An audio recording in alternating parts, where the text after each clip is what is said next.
ببینید این کمپرسور HSN بیتزر هستش، کمپرسوری با کاربری های دمای پایین.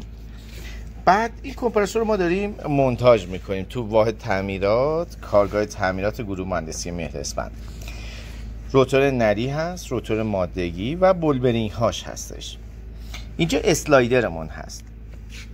نگاه کنید، روتور نری و مادگی زمانی که دارن میچرخن یه فاصله ای از این صفحه بالایی دارن که بهش میگیم فلنچ دیسچارج. اگر این فاصله صفر باشه، 0 میلیمتر، یعنی این ماردونا بخوام بچسبن به این صفحه، ما بالاترین راندمان رو داریم. خب اما اون موقع روتور نری مادگی جوش میخورن. بنابراین یه لقی داریم بین روتورهای نری و مادگی و این صفحه زیری.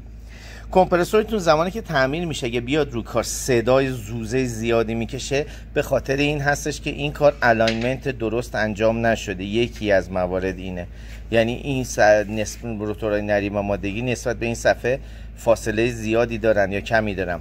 یه نکته دیگه، میان این فاصله رو بعضی موارد ما میبینیم که خیلی زیاد میگیرن. یعنی مثلا باید این فاصله رو در نظر بگیریم 6 صدم، این فاصله رو در نظر میگیرن 12 صدم. اینو زیاد میکنن که اینجوری آمپر راه اندازی کمتر بشه، فشار کمتری بیاد به کمپرسور، اینجوری کارم جواب بده. اما خب در اون حالت ما راندمانمون میاد پایین.